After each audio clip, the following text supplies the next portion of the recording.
অবশেষে চ্যাম্পিয়ন হওয়ার স্বাদ পেল কলকাতা নাইট রাইডার্স।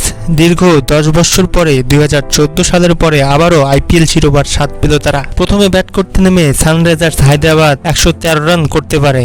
114 রানের টার্গেটে ব্যাট করতে নেমে 10 ওভার 3 বলেই লক্ষ্যে পৌঁছে যায় কলকাতা নাইট রাইডার্স। এরই সাথে সমাপ্ত হলো একটি সুন্দর আইপিএল টুর্নামেন্টের, যে টুর্নামেন্টটিতে কলকাতা নাইট রাইডার্সের প্রতিটি খেলোয়াড় থেকে শুরু করে স্টাফ, ফিজিও, এমনকি মালিক শাহরুখ খান সবার নিবিড় পরিশ্রমের মাধ্যমে অর্জিত হলো এই আইপিএল শিরোপা।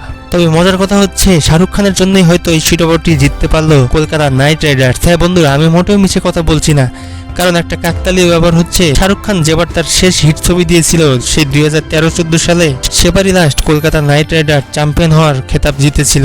এরপরে যখন 2023-24 সালে শাহরুখ খান একটানা 3টি ছবিতে সফলতার মুখ দেখলেন, তার পরের বছরই আবারও কলকাতা নাইট রাইডার্স চ্যাম্পিয়ন হলো। তো এটা কাকতালীয় বিষয় না তো আর কি।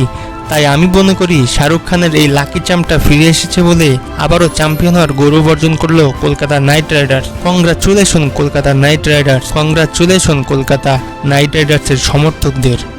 ধন্যবাদ।